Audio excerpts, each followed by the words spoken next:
Welcome, ladies and gentlemen. We live again. 2 weeks in a row.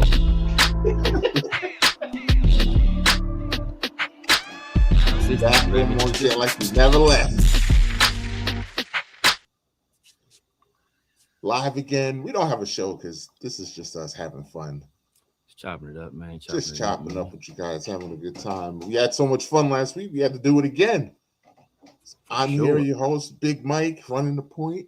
The Mad Producer Podcast, Poppy in the building. You already know T Severe's here. And we just here, three fellas chopping it up, man. What's going on? What's going on, fellas? A whole lot of baseball. Exactly. A whole lot of baseball. The World Baseball Classic. I know the U.S.A. advanced. There's some controversy surrounding it. Thrilling game last night. Thrilling. Oh, Me and one Dylan, of the best baseball games we've watched in a long time. that was a really good game. Unless you're a Dodgers fan. Listen, the World Series was Game 7 of the World Series was one of the best baseball games I've ever seen in my life. Game 7 Exactly. had me on the edge of my seat. It was one of the best games I've ever seen. As long as that team in Canada didn't win. That's all that mattered. I mean, even for the pennant, right? The crazy come from behind win. I think for the pennant, that was another hell of a game, right there. So it's been. Hey, I don't know if this is racist or not. If I'm allowed to wear this hat. Like darkness consume you, sir. I don't know if I'm allowed to wear this hat. If somebody in chat, let me know what's good. Go ahead.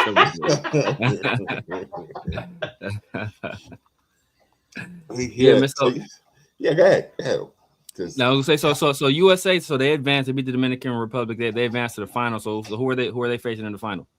Whoever wins this game that's happening right now between Venezuela and Italy.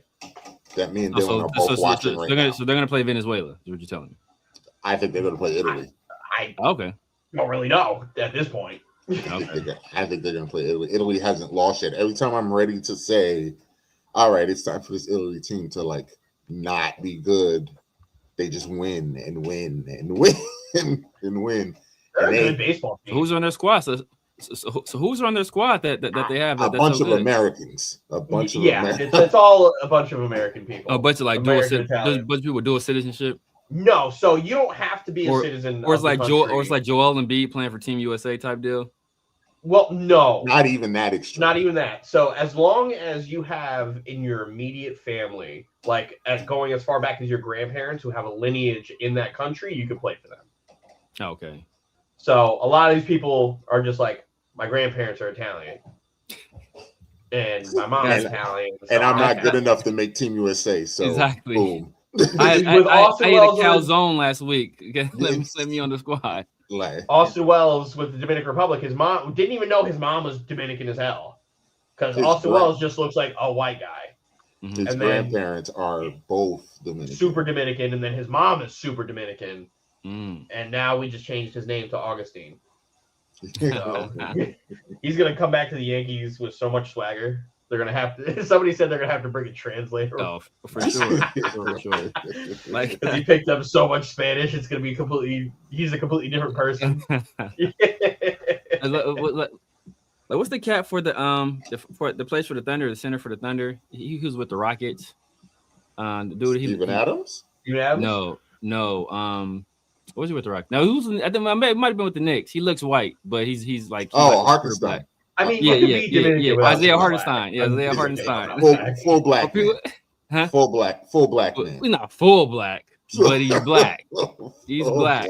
man. I did not know this brother was black at all. I bet that. Steven Adams? Bet the No. Oh, Isaiah Hartenstein. Isaiah Hartenstein. Yeah, Isaiah Yeah, Hartenstein. that's a black man. Yeah, he's black. I did not know. Because he's like he has like a. It's like Chandler Parsons or something like that. Like he's like I just like this. I mean, so is Josh McDaniels.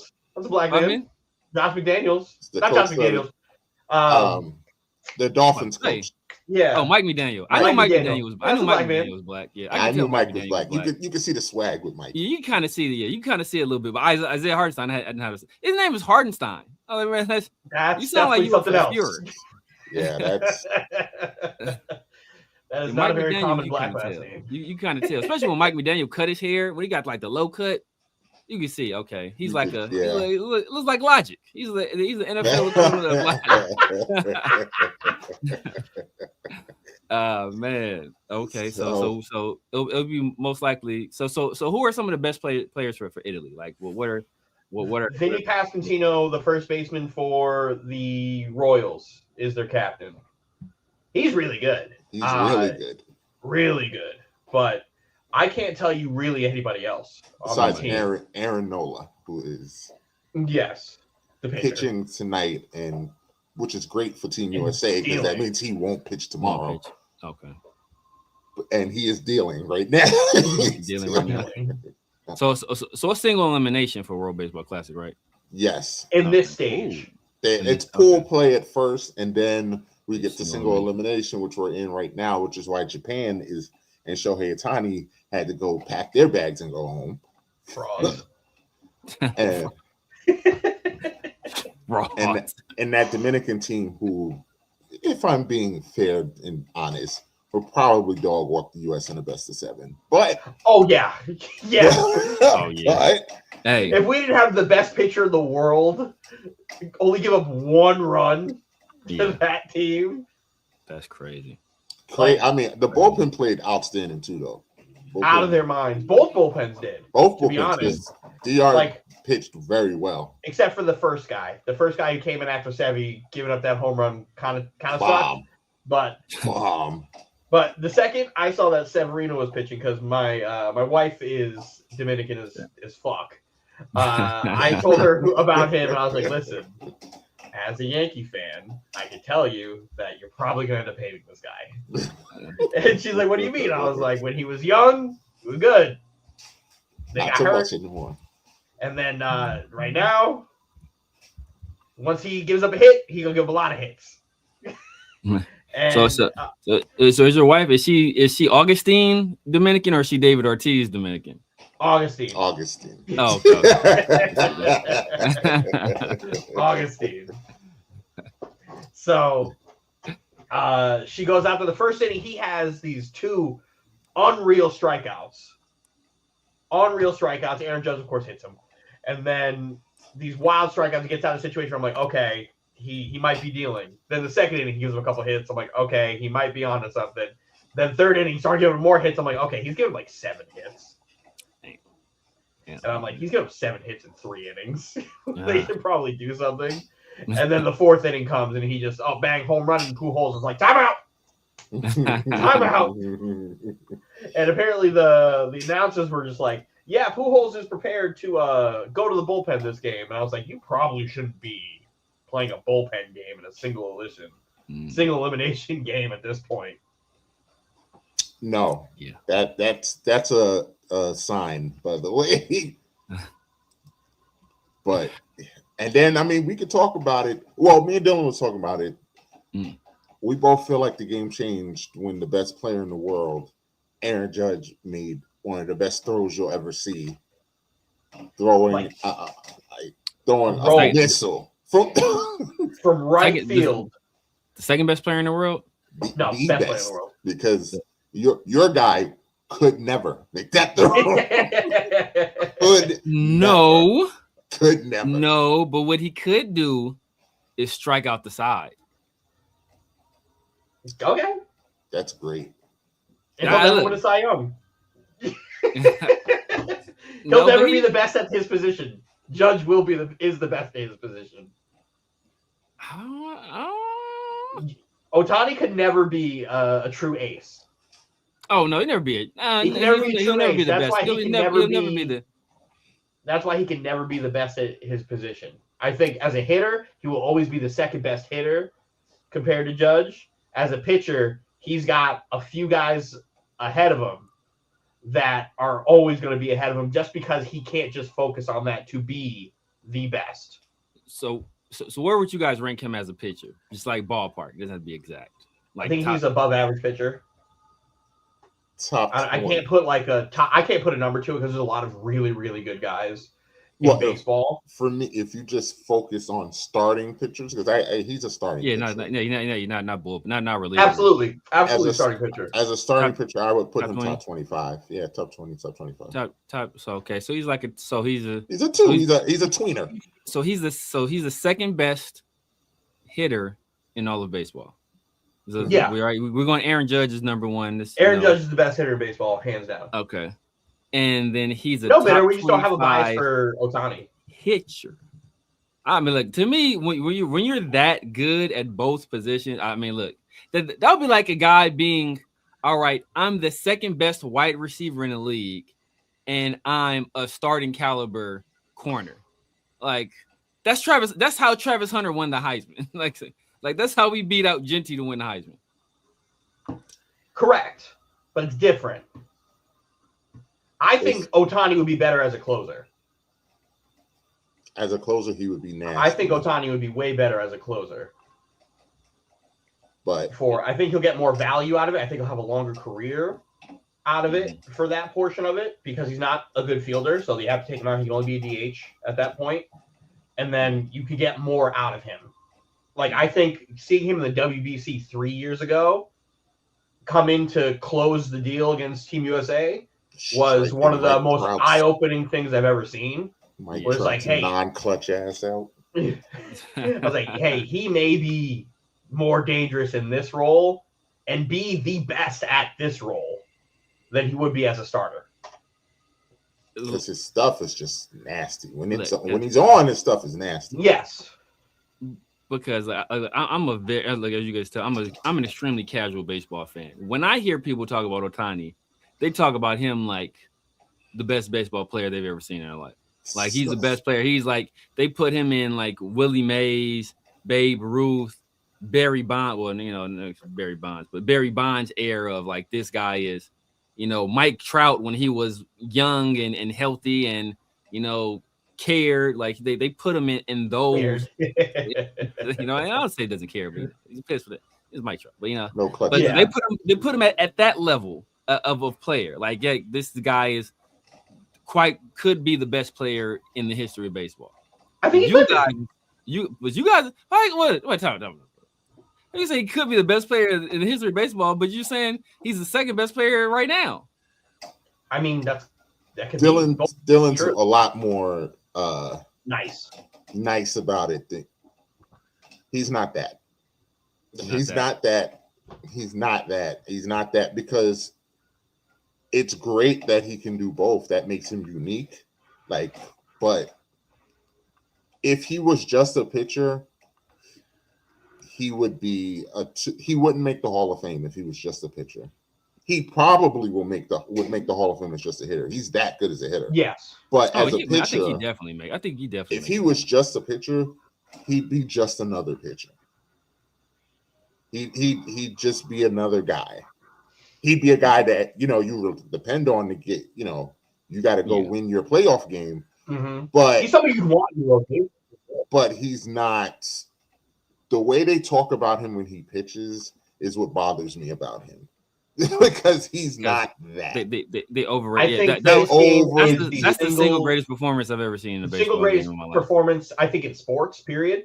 I think this game is. But then going 100 that actually happened. The 100 never happened. But tell me about what Ohtani did in his next outing. Exactly. You don't hear about that. You don't hear about too slow.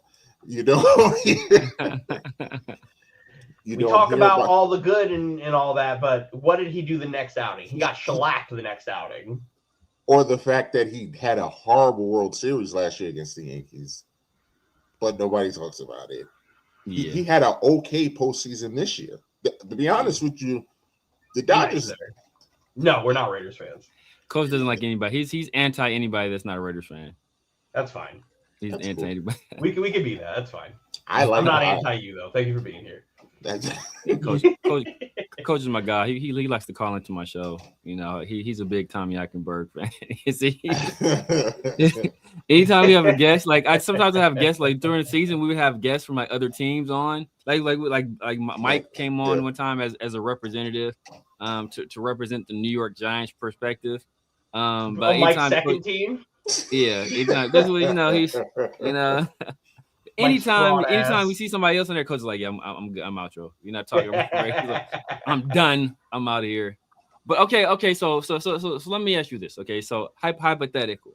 I know, and I hate to deal in hypotheticals because it's very hard to deal in ifs and buts. But if Ohtani just was a pitcher, he didn't have to worry about hitting at all. He's able to focus 100% of his time on pitching. Do you think he has the stuff? Talking about the stuff. Do you think he has the stuff to be a Hall of Fame pitcher? Yes. Okay. Yes. I mean, I think that says it all, man. I think that says it all right. It's just the ability. It's the way there are some guys that have stuff. Yes, the way I explain it is the same way you just explain a regular baseball player, where it's like they have to play defense, they have to play offense. Yeah. Right. So how good are you on the other side of the ball?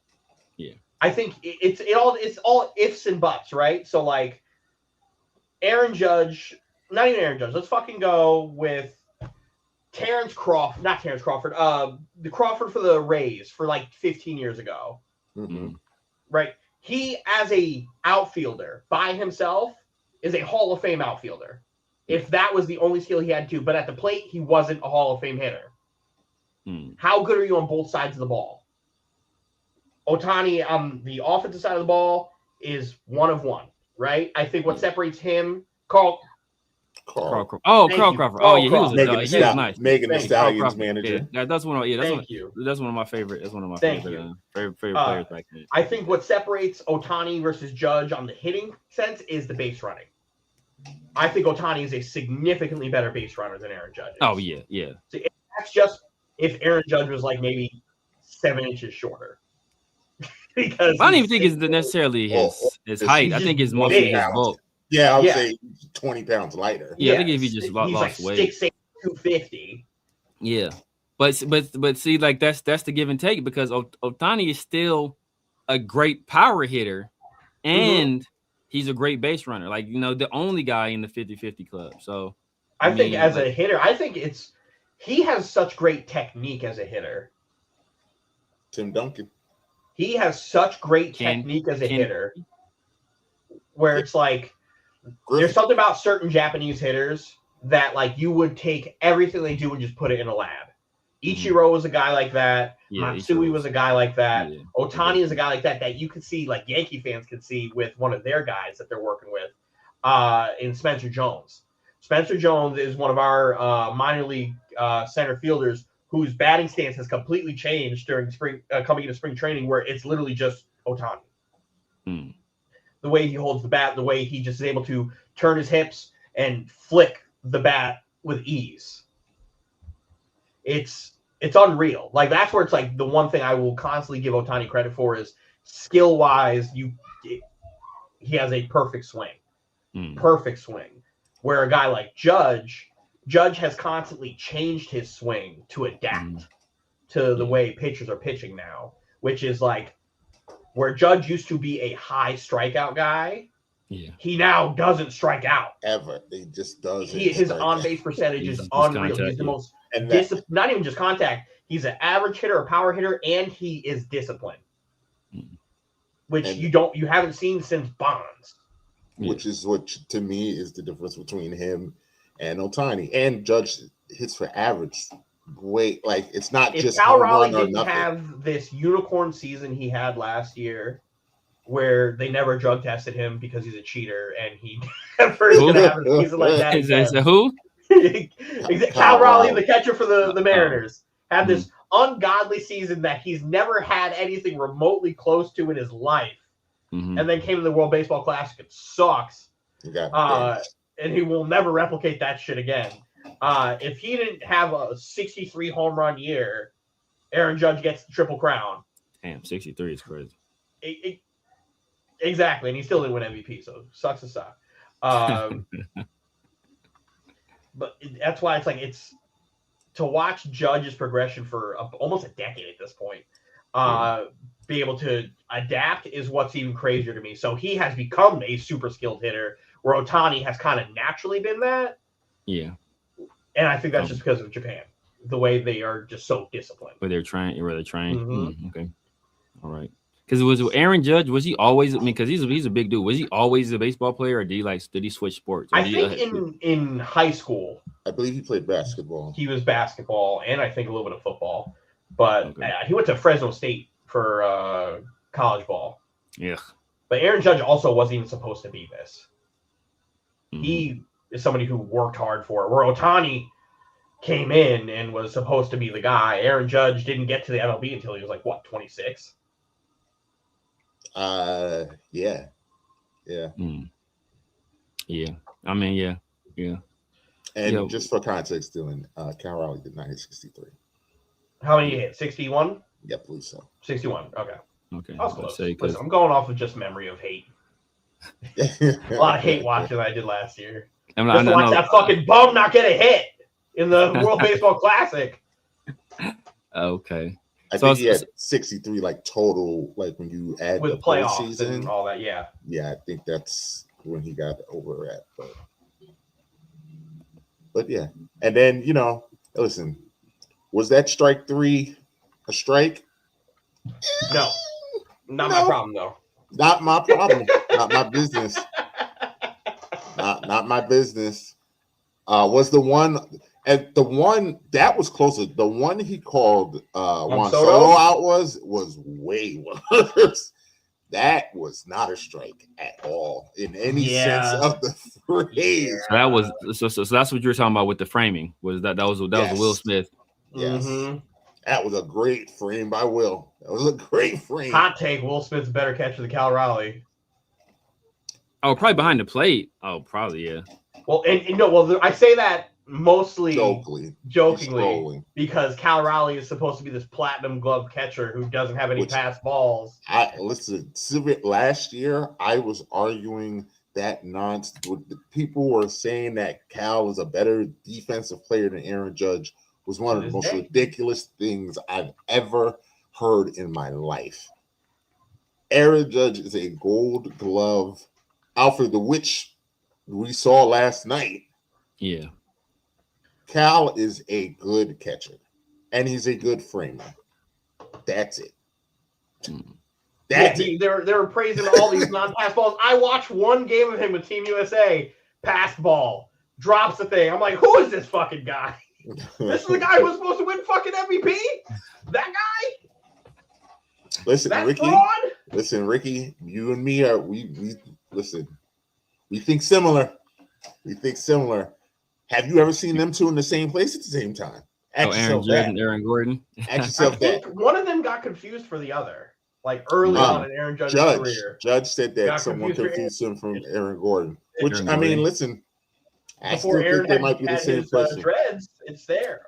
Yeah. I mean, they're both Aaron. So Aaron Gordon always looked.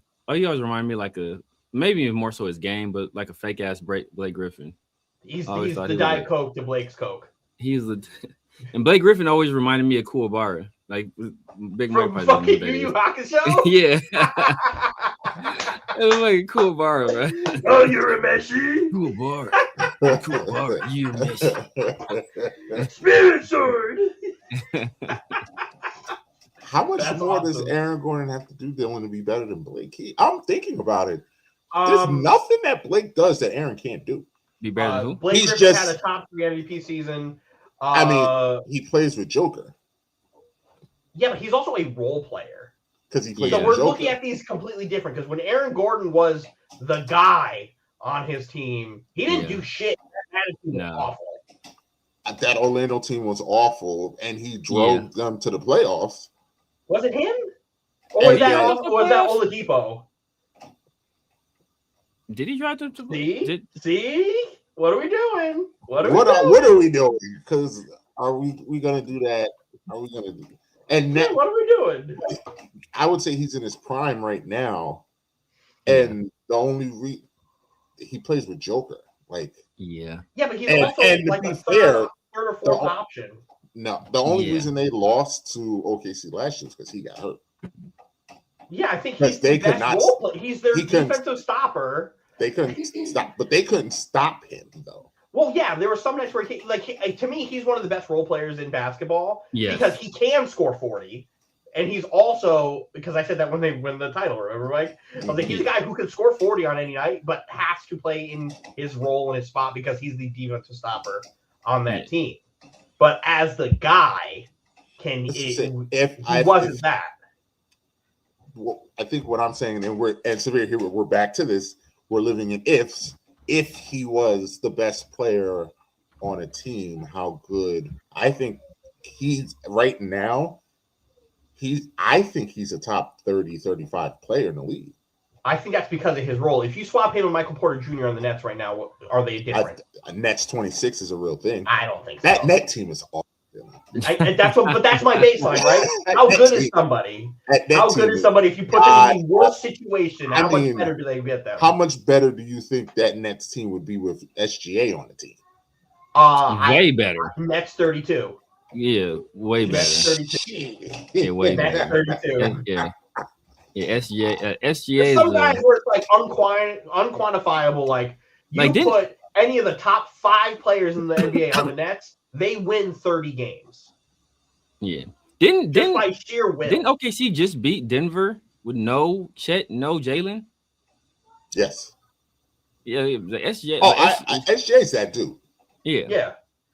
Like you put Anthony Edwards on this Nets team. SGA's only weakness is he's Canadian. Other than that, and correct. Only weakness, and people claim he's a foul hunter. SGA wins 20 games, and the Nets have 16 wins. So, bam, there you go. That's a 20-win swing. You put any of those top 10 players on the Nets, you have 20 wins. Ant is different because Ant would just be a gunner. I don't know. Anthony Edwards, yeah. That would be a fun. Anthony Edwards that'd be an adventure every night. Kobe 2006 season on this. Yeah, like he would average 40 on that team. And that team won like 30 games. Yeah. But SGA might do the same though. Exactly, that's what I'm saying. Like you put Aaron Gordon on this team, they're probably the same. That Harden Rocket season. I think that's the God seat. People act like that season's just. That man shot 15 free throws a game. I don't want to hear nothing. Yeah. So like that's where it's like Blake at his peak was what, a top 15 NBA player? At one point, top 10, top 20, top 15. I don't know if he ever top 15. I don't know. I'd say like at his peak, top 15. Top 15. Top 15 at his peak. The one version of Blake Griffin that Mike and I tend to agree on is the Detroit Blake Griffin. Detroit Blake Griffin was the single greatest version of Blake Griffin we've ever seen because he tied everything together. Mm-hmm. Where he was able to play outside, drive inside, ball handle, defense, rebound. He was everything. Dragged that sorry-ass franchise at that point to the playoffs, and they hate him. They hated him because he tore his ACL and was playing on the torn ACL, and they were mad he didn't dunk. That city didn't deserve him. They didn't deserve. They didn't deserve him. Blake. They didn't deserve it because he gave them everything. Yeah. Blake Griffin. If we got that Blake Griffin his entire career, we're talking about Blake Griffin completely different. He's already probably going to be in the Hall of Fame. He's for sure going to be. He's for sure going to be in the Hall of Fame because they let everybody. He's going to the Hall of Fame. They let everybody in the NBA. The NBA Hall of Fame is kind of a joke. It's a revolving door. Everybody. Well, it's a basketball Hall of Fame, and he deserves to be in there because he has his college accolades and then his NBA stuff. I mean, what like I'm a Lakers fan. When they put Coop in the Hall of Fame, I'm like, yeah, this is getting out of hand, bro. This is out of hand. Yeah, that NBA Hall of Fame is crazy. Blake is one of those guys where he recognized weaknesses and addressed his weaknesses, and like you were able to see from year one where he was just pick and roll, throw me a lob, I'm gonna fucking dunk this basketball through the crust of the earth to I can do it all. Yeah. His progression is remarkable to see. Yeah, he was. I don't want to say I don't want to say Ginger or Mari Stoudemire, but he was though. To be honest, that early version of Blake, those first like 5 years, he literally was just doing what Amari Stoudemire was doing. Yeah. Just Blake was stronger. Yeah, Blake was built like a brick shithouse at 18 years old. Yeah. Which is like I remember it come out of Oklahoma. He was great. He was a man child. Which is like the one overrated thing people tend to have with basketball players, like a guy like Cam Boozer coming out of Duke. That guy's an adult. He's 18 years old. 18 years old as an adult. He's got an adult body. Like he's going to do well in the NBA right away. He's going to play very well in the NBA. My man on St. John's, Zuby will be a good. He's not going to be a great player, but he's going to be an NBA player, and he's going to be serviceable because he's going to do dirty work, and he can go rebound with grown men right now. Look, you have a long career, man. You have a long career doing that. Rebounding, playing defense. But yeah, Boozer is a man child, and my problem with Boozer is the Basketball Hall of Fame is a little sus, but the people who need to be in there are in there. Everyone Melo deserves it. Everyone who needs to be in there is in there. There's nobody who's not currently in the Basketball Hall of Fame that we should be pounding the table. Like that was me. Ben Wallace was the one for me forever, where I was like, put fucking Ben Wallace in the Hall of Fame, please. Yeah. But now because Ben Wallace in the Hall of Fame, everybody in like, put Rudy Gobert in. Fuck Rudy Gobert. Yeah. See, Ben Wallace. I mean, because the NBA just lets everybody in there. Like we all know the baseball one. We not even get baseball one is baseball. They don't let anybody in. Yeah, we all know the one guy that should be in there that isn't in there. Football. One. Well, several, but the main guy that should be in there that's not in there. The GOAT. There's enough people who've taken steroids in the Hall of Fame to allow everybody in there. Plenty. They people he played against. David Ortiz is in the Hall of Fame. Doesn't make but A-Rod's not. Barry Bonds is not. But David Ortiz, because he can make people laugh, is. This is my fucking city. Hey, don't you disrespect Dylan's family like that. Dwight Howard did deserve it. Football top 10 center of all time. What happened? Dwight Howard did deserve to get in the Hall of Fame, top 10 center of all time. He should have been top 75. He should have made it over Anthony Davis. Anthony Davis should not have been top 75. It was ridiculous that he was. Thank you. No argument there. Dylan loves Dwight Howard, so I was getting ready to troll, but I don't feel Dwight Howard's a monster, man. Dwight Howard took that Orlando Magic. Dwight Howard's peak is unfucking real, and people really forgot because of his off the court shit. Well, not even that. I mean, and his run in Houston. No. It was running with the Lakers. Oh yeah, the Lakers. Is the reason why people don't take Dwight Howard seriously. Yeah, correct. You're right. Kobe is wild, and it was that. It was a lot of Kobe doing. Kobe did a lot of it, but Dwight he somewhat brought it on himself. You know, like if you hear about the stuff, Kobe called Dwight a soft ass bitch a lot, though. Definitely didn't. It didn't. But like if you hear the stuff, like because Mike D'Antoni went to Dwight. And he, obviously we had an old ass Steve Nash on the team, which was that's diabolical in and of itself.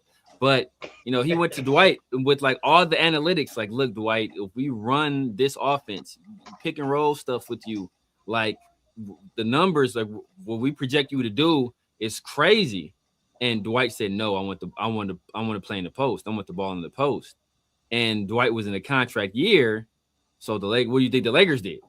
They fucking gave him the ball in the post. So, like seven, and then all the whole contract fiasco issues and all that stuff. He did have and then that's why I give him mad respect. Like he probably shouldn't have been playing because he had back surgery. Correct. A lot of guys wouldn't have been playing when he played, and not only did he play, he averaged like 13 rebounds, something ridiculous. So he's still the Lakers year. He as he showed us, he played and he played fine. When he went to Houston that first year, he should not have been on the floor. Was that year they played Portland in the playoffs and LaMarcus Aldridge gave him 40 from the free throw line? Yeah, he should not have been on the floor. And he did everything he could, And little did he know, everybody was blaming him, but the real choke artist was the one with the beard. And he was just starting it's a little bit trend. of both. It was a little of both, but he's the real he Dwight was starting being a defensive stopper and not being able to guard LaMarcus Aldridge 3 feet away from the paint was a fucking problem. He shouldn't have been on the floor. He should have been on the floor.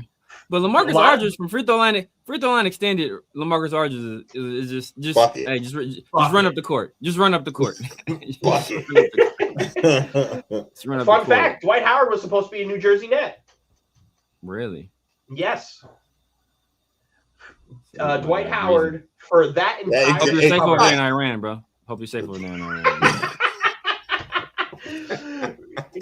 Dwight Howard that entire summer was trying to force a trade to Jersey to play with Darren Williams. But for whatever reason, that would have been the most awkward post. But this was before Darren Williams started to get injured and become washed, right? Yeah. So this is where his real first year in Jersey, where he hit fucking 9 threes and scored 50. Yeah. That's when D-Will was still hot. He was supposed to force a trade to Jersey, and Orlando was like, no. And then he ended up going to the Lakers. And it was one of the wildest summers because the Nets were in on Melo before the Knicks were, trying to force him to Jersey. And this is, I think, something Melo has corroborated too, where he's like, it's either I'm going to get traded to Jersey or I'm going to go to New York. And they were pitching me on Brooklyn and all this stuff, and I just forced it to New York. I mean, that was supposed to be a crazy summer. But was it that summer? No. That was the lockout. I remember Darren Williams going to Turkey and just giving these guys buckets. That's what J.R. Smith did, the similar thing, where he went to fucking China and was just cooking these dudes. And he averaged almost 40 a game in China. J.R. Smith is a bucket. Hey, Steven. Yeah. Mikhail Prokhorov would sit here and grab Jay-Z by the dog collar and just be like, hey, tell everybody you own the Nets. Tell everybody you own the Nets. And then we're going to go and try to get everybody. He was trying to make Jay be the public face. The summer of the decision, literally, they would post in Brooklyn, which was a year before we were in Brooklyn, a picture of Jay-Z and Prokhorov, like the takeover. And tried to pitch LeBron on coming to Brooklyn. And LeBron's like, y'all playing the Prudential Center in fucking Jersey. Is that when you guys was Mikhail Prokhorov, is that the one that brought over KG and Paul Pierce? We don't talk about Billy King. Yes. Yes. He was the owner. Billy King is the worst general manager of all time. Billy King is one of the few sports figures in my life where if I saw him on the street, I would punch him in the face. That was the most diabolical. That was the most diabolical trade in the history. He single-handedly set the Nets back 15 years. I hate Paul Pierce, with a passion. With a passion, me too. So my favorite basketball highlight of all time is Joe Johnson crossing Paul Pierce up, and he falls forward. You got crossed so bad, forward and backwards. I was like, my God, this I just put that directly into my veins. It was just embarrassing on so many levels. And the face that he made when he fell. Ah! You need the Metal Gear dying music. Yes. Yeah, you're right. Stick that in my veins. I hate Paul Pierce. And I'm from LA, so I just hate Paul Pierce. I hate that he went to Kansas. I hate that he played for the Celtics. I don't like anything about I hate that he played for Kansas too. I don't particularly. I hate that I'm finally in my old age is starting to finally kind of like Bill Self, but I don't like Kansas. Not yet. I just don't like Kansas. I just don't like Kansas. I don't like nothing about that school. The stupid dance that they do at the home game. Nothing about that school is good. Remember when you and James tried to say I was weird because I would root for Kansas? Yes, you are weird for that. You are. I don't know, man. Why would you root for Kansas? I don't know. There's something about Kansas. I was like, fuck yeah, I like these guys. What is wrong with you? I don't know, man. I still don't really understand it. Kansas being on hell yeah, we like Kansas. I was like that with a few teams. You like Kansas. Yeah, like outside of obviously We rooting don't for like that. UConn, obviously rooting for UConn, basketball capital of the world. Like Kentucky, Kansas, Caught that on Saturday though. Memphis. Like there's something about certain teams. I don't know. Maybe it's the coaches. Like I tend to like everywhere Calipari went. Yeah. Like that boy know how to recruit. You're a UMass fan? No, UConn. That's it. No, Calipari. It's one of Calipari's 19 schools. Yes, They gave me UConn and Marcus Camby and all that shit. Yeah. I shouldn't like Cal. I shouldn't like Cal, but for some reason, that's I like math. Cal. You UMass. Yeah, I shouldn't like Cal, and I enjoy John Calipari for whatever reason. John Calipari. During Kentucky, the Kentucky years were fun. They were fun. Calipari being on First Take, just talking shit on First Take. I forgot you're a Nets fan, so yeah, you shouldn't like Calipari at all. Oh my god, you should not like Calipari. Nope. Nope. He's weird. Yeah. Strange. He's out. I don't know if you watch it. I guess it's not weird because like I shouldn't like Lane Kiffin, but I root for Lane because he's just like He's like the fuck up that you just like. He's like not to open up any fresh wounds here, but like I should also hate Pete Carroll. I don't really hate Pete Carroll. I hate Pete Carroll with a passion. Oh my god, I hate Pete Carroll with a passion. Not only is this for the U.S.A. stuff, but just coming to my team, just I would think you have. I wasn't, but I know the history, sir. You think? Oh yeah, I hate Pete. I never liked Pete Carroll though. So I mean, I didn't like him with the Jets. I didn't like him with the Patriots. I don't like with SC. I don't like anything about him. I don't like his chin. It looks like the way that he walked, the way that he talked, the way that he dressed. Man, Pete Carroll been 60 since he's been 20. It feels like he's been 60 for like 20 years. Pete Carroll looked like an off-brand John Kerry. Anybody know John Kerry? Yeah. Wow. That's blast from the past. Swift boat Pete Carroll. But yeah, man, I don't know. Yeah, it's so who do you guys got in terms? Because I know you're a St. John's fan. I'm a Saint. List them off. List them. Okay. Oh, okay. This is gonna be fun. It's two. No, it's two. But my correction to you was going to be I'm a St. John's alum. That's okay. That's the part that Dylan doesn't seem to register. Okay. I went to I root for my alma mater. Okay. So you can have do it. Thank you. I went to St. John's. I walked them streets. I went to school there. Yes. So what's your actual for team? Duke. Now ask him who his his football team is. Oh, see, now you're going too far. Now you got Mike, who's your college football team? If you're a St. John's basketball fan and you have a different football team, okay, I'll allow. Well, St. John's doesn't have a football team. Exactly. So that's what I'm saying. It doesn't have a football team. So you'd have to have somebody else. But if you're a Duke baby, come on, man, you gotta. If you can't be like St. John's and Duke for basketball, and then for football, he's Miami. The U. Oh yeah, well I remember it was Miami. Yeah, because I remember you were I remember you were talking about. It all goes like Mike is all over the fucking place. We can't keep letting him get away with having multiple. That's egregious. You can egregious. All you want. That's egregious. It's the you can't have. Look, man. Like Mike will wait for one of his football team season to be over for the Titans or the Giants, so he can fully commit to one of the other teams. So if the Titans are bad and the Giants are going to have a playoff run, he's going to away. That hasn't happened in 10 years. Mike. Yeah, that is true. That is true. Years. That is true. But every time the Giants and the Titans play, it's Titans all day.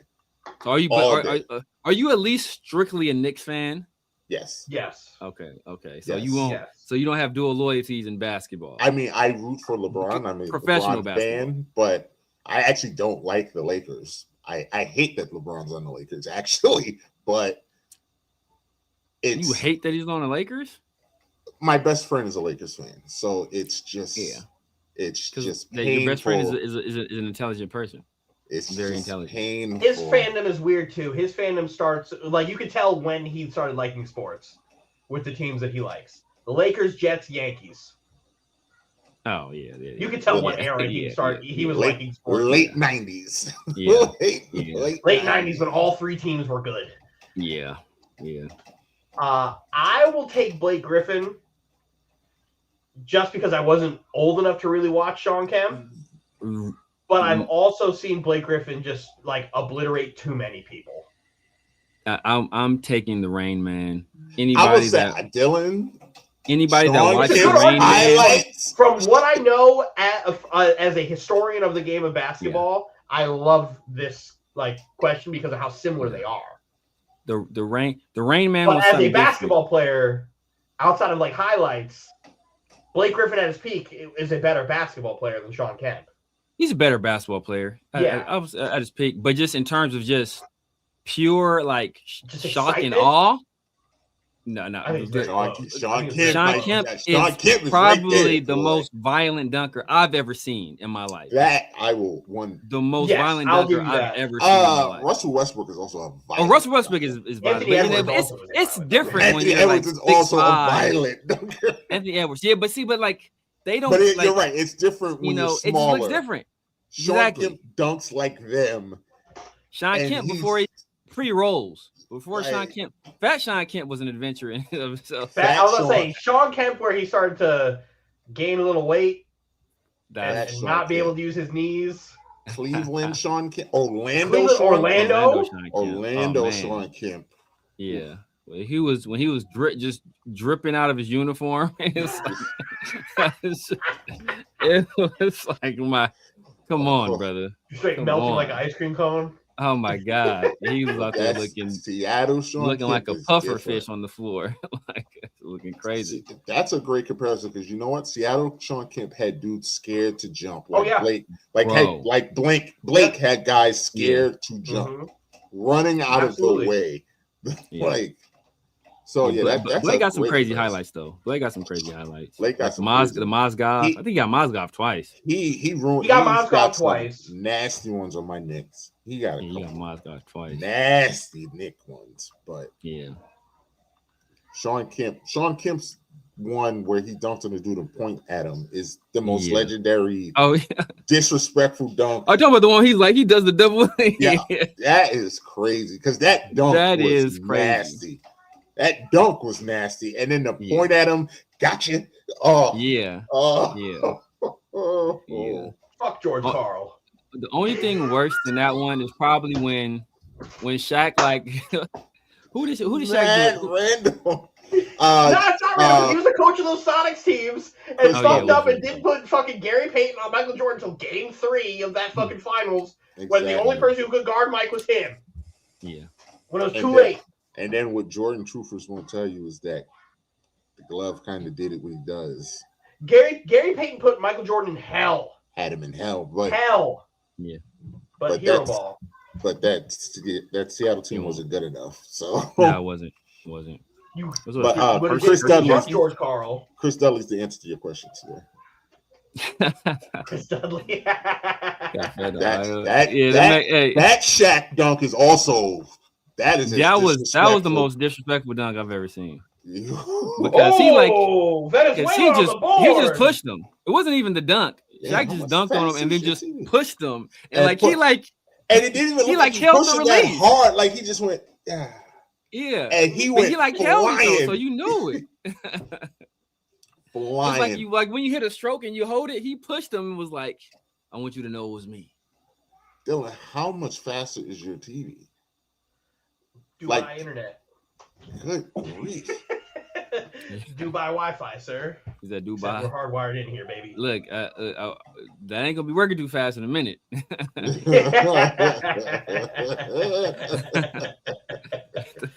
Daniel Suarez just raked fucking 385 feet. I just saw put Venezuela on the board. What's count? It's 2-1 Italy, top of the fourth, one out. It's about to happen, I guess. Damn, you're that far behind? Yeah. Crazy. Couldn't be me. Shot the fiber optic internet.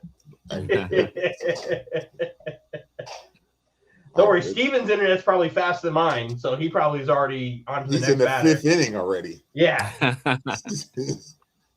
Game is over, guys. I'll tell you who won in a minute. I'll let you guys know who won. That's how I want to watch the World Series with him. I'm sitting here, we're just in Discord playing fucking Pokemon and watching the World Series. He's like, oh, I'm like, dude, I'm in the fucking commercial break. I'm in the commercial break between innings here over here. Oh. Wow. Yeah, that was a bomb. Damn, I'm already at the commercial break. That was a bomb. They're going into commercial right now in between innings. Raked. Goodness. But, yeah. Fucking raked. Damn. We got a baseball game, fellas. Damn, it's over from my guy. What happened? I'm a big Dante Moore fan. I just like felt like he was like struggling with depression and stuff like that. I'm like, oh damn, it's over for my guy. It's over for my guy again. He off the bandwagon. It's all about Arch. All about Arch next year. Hey, Dante. Hey, what? Dylan Raiola's doing that good in Oregon? Nah, he just said he struggled with it last year, so he's sick. Dylan Raiola. He has some identity issues himself. So he's not a threat. I hate that motherfucker. Hey, Dylan Raiola, he's super talented, but I mean, he bothers me. Is he more? But he might not be more talented than Achilles Smith Jr. Achilles Smith Jr. is mega talented too, and he's another kid that's there. So I mean, I don't know what made Dylan Raiola go to Oregon of all places. Yeah, I don't know, but I mean, maybe he assumed that Dante was leaving, but that's why I didn't understand. Like, I understood Dante going back, but before he announced he was coming back, they announced Dylan Raiola's transferring to Oregon. That's why I was like, are you trying to play or what? Do you think you're going to win the job from the guy they're telling is the starting quarterback? Like, they're keeping him there for a reason? They're definitely not keeping him there just to collect a $25 million NIL check. Definitely not. They're there for a clipboard. Mike is around my age. Dylan is probably around. He's younger than us. He's younger than us. He's older in the rundown, but younger than us. Yeah, don't let him confuse you. He's old. Don't let him. How old am I? I'm the elder statesman. I'm in my Mike Gundy year. This is my Mike. I'm a man. This is my Mike Gundy year. I'll be 3 more months till I can say it. 3 more months till I can say it. I'm currently 31. Currently 31. There. I completely forgot how fucking old I was. It's already begun for you, Dylan. Listen, I've been 40 since I was 19. I don't want to hear nothing. I had a kid at fucking 20 years old, and all my youth went to him. You'll start wearing sweatpants everywhere you go. And then I do. This a wrap for you. I'm already there. A wrap. It's already done. Have you ever seen me wear anything but my Crocs and sweatpants somewhere? Nope. I think when we went to track karaoke, that was the only time you've ever seen me not in sweatpants or Crocs. And what did I wear? Because you didn't have jeans on. I did. Yeah, like cargo pants on, like cargo pants, khakis. I forget what he had on. He had a nice black button up on, but then I don't actually remember because it wasn't jeans. I know he didn't have jeans. It was black jeans or black jeans that were my pandas. It's going on right up. Yeah. Oh, that's a good one. Trap karaoke. Who was the bigger what if, Penny Hardaway or Grant Hill? Grant Hill. I think it's Grant too. As much as I love Penny Hardaway, but Grant Hill was supposed to be LeBron James. He was a prototype. My old boss and I used to have this conversation because Grant Hill is his favorite basketball player of all time. Yeah. And he was like, when you think about small forwards and forwards in the 90s, it's Scotty, and then who else? And then we went through all of like the accolades and stuff. Grant Hill, when he came into the NBA, really could like cement himself as like a top 3 like small forward of that era, of that like 10-year stretch. Him, Scotty, and when he Chris said that Mullin. to me, I was like, oh shit. Like, I always knew how good Grant Hill was, and then we got Grant Hill at the end, obviously, in Phoenix, when he became this defensive stopper and cold mid-range shooter. But, like, Grant Hill in the 90s gets so overlooked because all you get is injuries in the beginning of the 2000s. Like, that really opened my eyes, and I love being, like, having my third eye open when it comes to certain basketball players. Cedric Ceballos is a crazy pull. Isn't the Garbage Man, right? That was his nickname. Cedric Ceballos? Yes. No. Cedric Ceballos? Cedric Ceballos? Basketball Reference. For what? For his nickname. The Garbage Man? I don't think so. No. Cedric Ceballos? I don't think so. One of those. No, it wasn't him. Who the fuck had the nickname the Garbage Man? Duke the Dumpster Josie. Cedric Ceballos' nickname was like Selly or something like that. It was like some stupid nickname. I remember he played for the Lakers. He was decent on the Lakers, though, right? Yeah, decent. He was decent. He was decent on the Lakers. It was decent. Was he on the Lakers when Shaq got there? He was. Was he there? I think he was there when the beginning. The first run when they were losing to Utah every year. Yeah, that was the what's my guy's name? Dale Harris. Dale Harris. Yes, Dale Harris. Yes. Dale Harris. Yes. Lakers teams. Dale Harris. I think we had Cedric like Ceballos. Cody Rhodes. Cedric Ceballos was there. Who else do we have? Nick Van Exel. My guy Eddie Jones. Yeah, Nick Van Exel. Nick Van Exel was underrated too. Nick Van Exel was cold. Nick Van Exel was cold. So cold. If Nick Van Exel was in today's league, if he played in today's NBA, ooh, look, cooking these dudes. Look, I don't know. This may be. I gotta take my son to practice. This is a guy who I don't know if you guys. I know you know about him, Big Mike. I don't know if Dylan knows about him. Well, you guys probably know about him because he plays in the Big Three. But Mahmoud Abdul-Rauf, yes, if he played today, he's probably a top 25 player all time. He would be, yes. He was that nasty. He was He was model one. Yeah, he was model one. A lot of these dudes don't realize they play like him, but they play like him. Exactly. Exactly. He was model one. So yeah, if he was around today, I mean, him getting banned in the league definitely didn't help. Didn't help. That did not help. That did not help. That didn't help. That did not help. Yeah, that did not help. He was a foe. I'm looking up. I can't find it now. Dylan's just making up nicknames. No, I swear to fucking God, Mike. Making up nicknames. When we used to do trivia on our show, when I had the nickname episode, that was one of the ones where I was like, what the fuck? What a name. I'm going to find it. And then you're going to be like, yep, I know now. Yeah. He's making stuff up. He is. Impact. Production and impact of injuries. Brandon Roy is the first thing that comes to my mind. Yeah.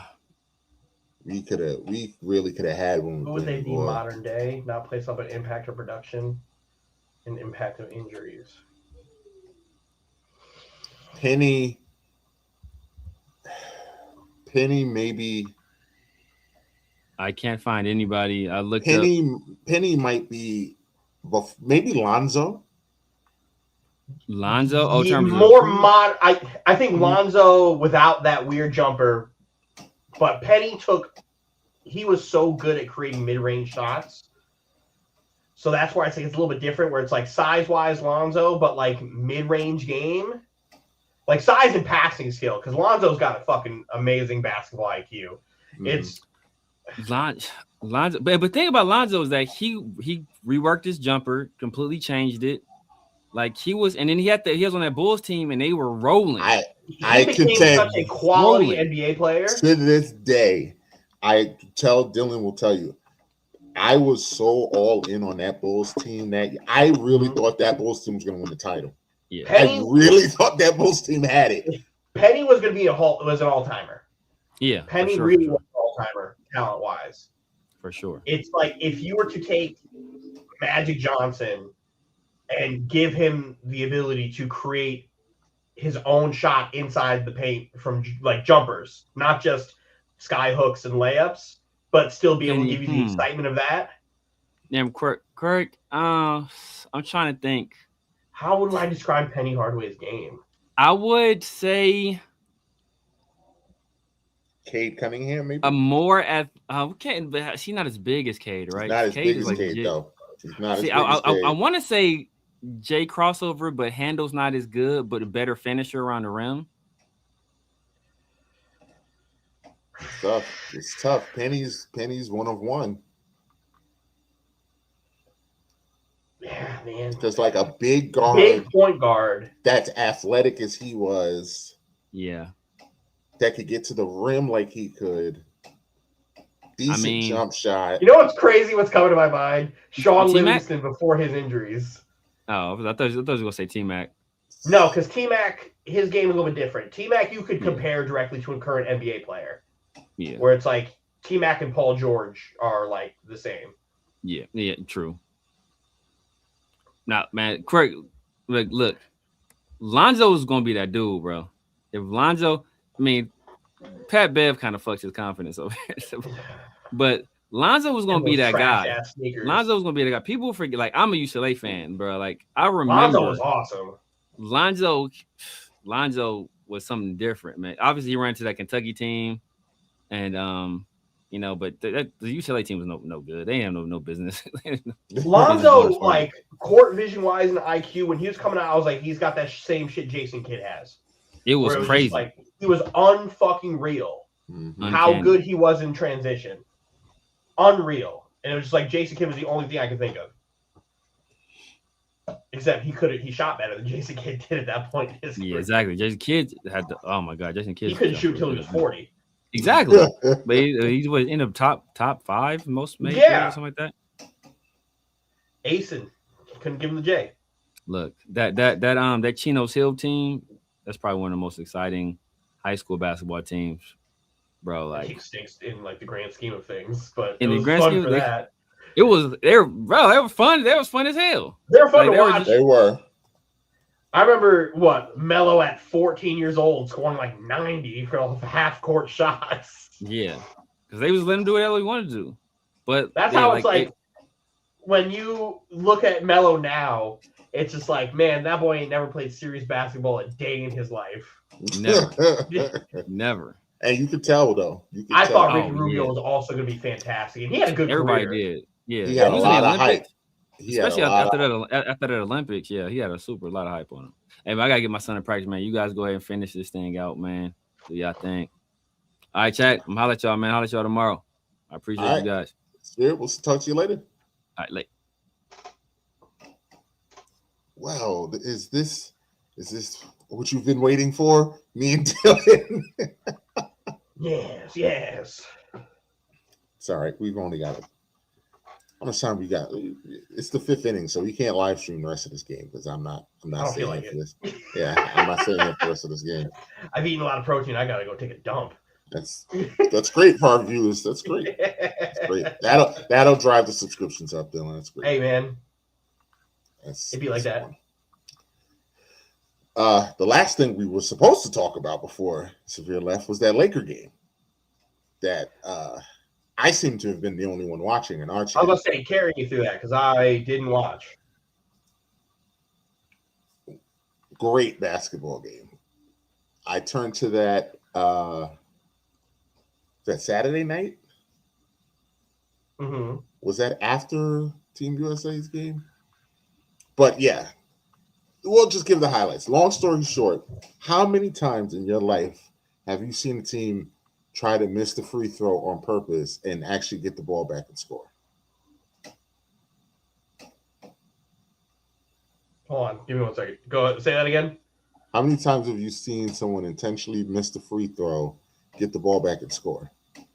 Oh, like maybe on one hand, 4 or 5 times. It happened in that game. All series missed the free throw, got it, and got the putback to send the game to overtime, which is unbelievable. LeBron diving on the floor at 40 for a loose ball it felt like a playoff game.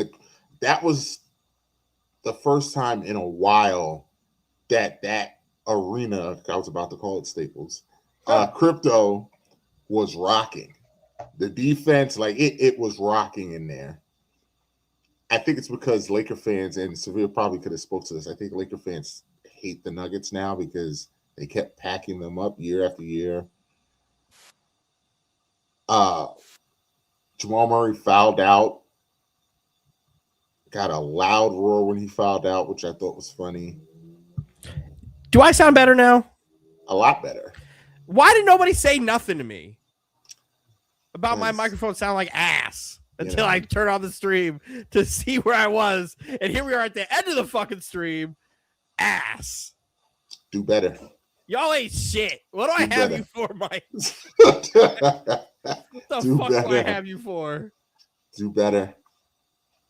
But great game. Luka hit a fadeaway at the end of the game. Cold. People watching the show think I have ass equipment. That's it. But the controversy is because the NBA did that thing that they do at the end of after every game where they released this report saying what calls they missed and what calls they didn't. And the NBA released a thing saying that Austin Reeves, the foul that led to him missing the free throw on purpose should never have happened. So I love and I hate the 2-minute reports because what's the point of you admitting you fucked up if there's no repercussions for it? It's just them saying we Sorry, got it wrong. Guys. That's I hated it more when the Nets were in the playoffs all those years ago in that Milwaukee series where they would talk about all this nonsense with Giannis and how he committed all these fouls or he traveled and they didn't call it. And I'm like, what does that do for me? We can't play a fair game in Pfizer Forum.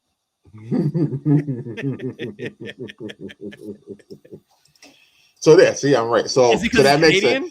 sense. I think it's because he hit. I would hit him too because that shot that he hit over Anthony Davis, I don't know how he hit that. Like and you remember when it happened, I was like, I feel so bad for Anthony Davis because people are going to get on him, but I don't know how he made that shot. Like, or that ridiculous 3-pointer that Joker hit over AD. Like, oh my God. I don't where know Anthony Davis literally gave him a high five. Like, I don't know what else on the left wing is supposed to do in that situation. Like there's nothing. There's nothing. At that point, it's just like do. Kudos to you. Right. You made that shot. I can't do or say shit about it. Like, and those two shots effectively ended those series. Like the Lakers were done after those two shots. So yeah, I will fight to the death on that series where like even though the Lakers like got swept, they were in every one of those fucking single games. Game. They were in every single one of those games. They were in every game, and they just barely. They just weren't good enough. It just and it sucks to say it like that, where it's just like y'all were in every game, y'all had a chance to win every game, y'all just didn't have Jokic. Sorry. Yeah. Or Jamal Murray. You did enough to stop Joker, and then you didn't have enough to stop Jamal Murray. Yeah, so, but it was a great game, which is why I contend, and we'll leave it on this, why out of the NBA has a better regular season than baseball. Depending on the teams. I think it's a good argument. I think that's a good argument. I think it's a closer argument than you think it is. I don't think we get baseball games equivalent to that game in the regular season. They're one and few in between. Like, you get your. It's just because there's so much more. Exactly. It's just, I have to wait. Every team, what is it, 30 MLB teams? 30 MLB teams. All of them play 162 games. So we're talking thousands of games. And out of that thousands of games, 50 might be really good.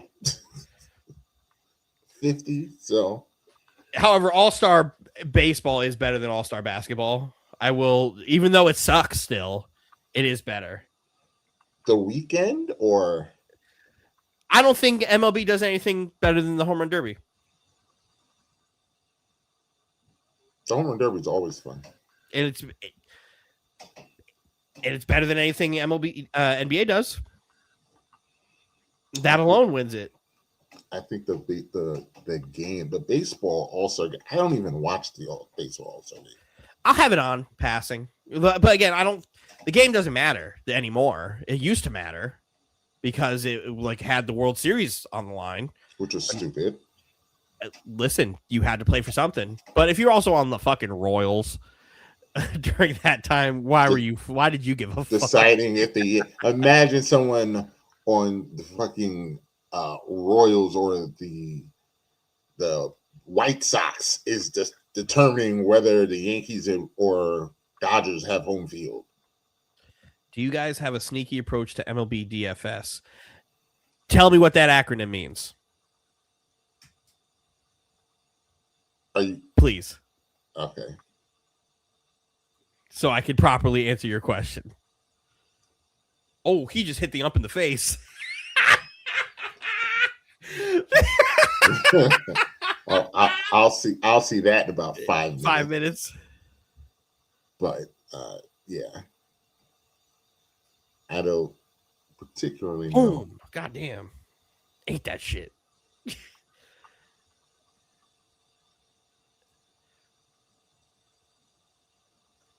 Daily fantasy. No. I have struggled to try to get into fantasy baseball for years because there is so much to actually like look at.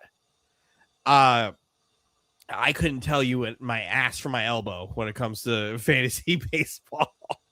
I've changed my fantasy basketball lineup like twice this year, and I've had to concede. I was about to say, I'll give you a hint. I'm in last place. We both didn't make the playoffs. Oh, shocker.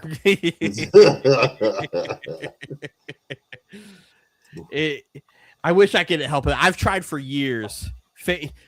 Yes, fantasy baseball is literally a fucking job. Literal job. You're going through fucking March to fucking September. Like pitchers, hitters, injuries, waivers, days off. Guys just taking days off, double headers. Oh! I'm a nut, but I can't be. I'm a dad.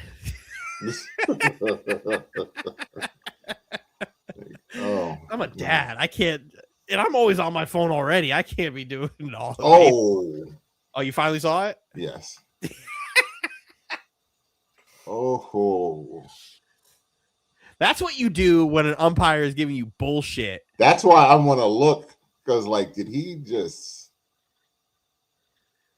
Oh. I thought naming my team Lethal Whites and then drafting a bunch of Lethal Whites was going to be able to do it, but life just got in the way. I was really invested on the draft, and then life happened, and it's been just difficult. Still an elite name. Lethal Whites is an all-time name. I don't care what anybody says. And will I name my team next year Lethal Whites? Yes. Hashtag Lethal Whites. Will I name my bracket Lethal Whites? Probably. We should do that on the show.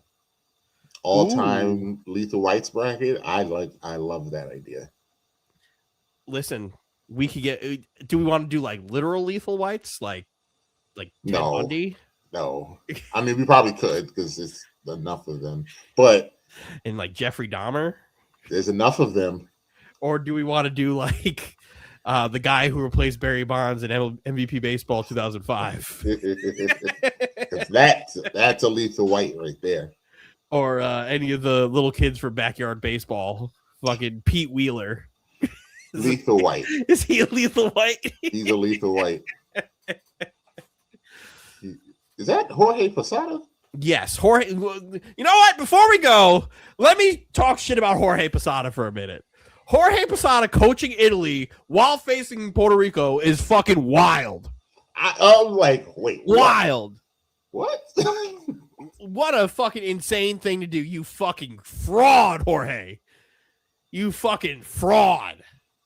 Two Yankee catchers, two Yankee world champion catchers, just sitting there coaching Team Italy. All of them American. So we have a Puerto Rican and an Italian. I'm about to say, I'm pretty sure Francisco Cervelli is Italian. Francisco Cervelli, I've heard Francisco Cervelli talk. That the boy's an Italian. I'm pretty sure he's Italian. Jorge Posada drinking fucking what the fuck espresso shots in the fucking dugout as opposed to fucking Cafe Bustelo is a fucking crime. Jorge. You fucking fraud. And if you understood that joke, you know why Dylan's right. The most Spanish thing I ever saw was this weekend with the Puerto Rico Italy game was the fan fucking waving the Greca around with the for non-Spanish speakers or Dominican, because I think Greca is Dominican and I'm married to a Dominican. The little coffee maker that you put on your fucking stove. That's what that is. That's the most Spanish thing I think I've ever seen in my fucking life.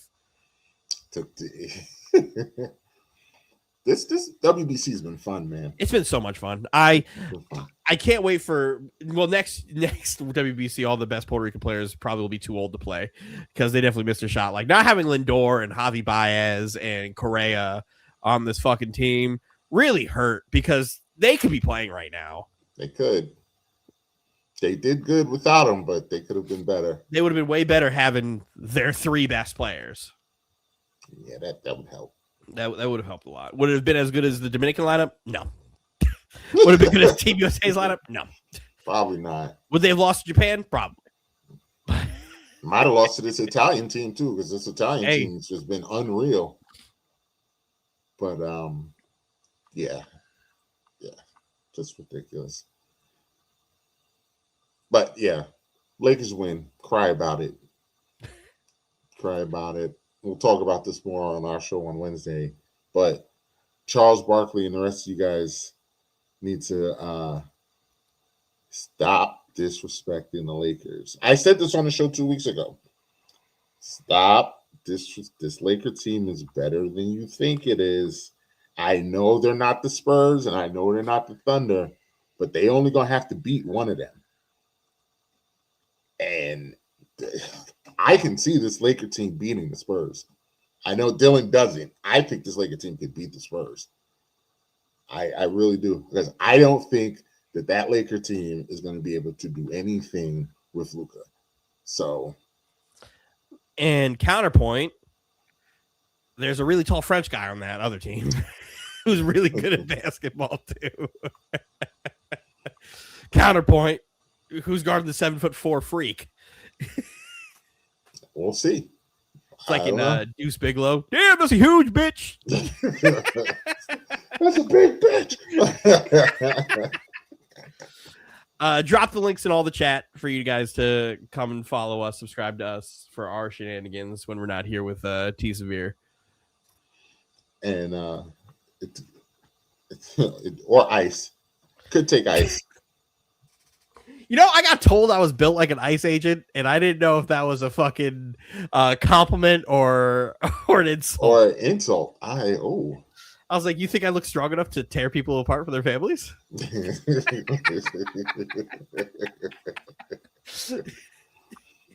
All right, let's go. We're not going to get political on here. We're not going to get political up in here. Not tonight. That is Podcast Poppy. I am your host, Big Mike. Have a great night. And we'll see you next week.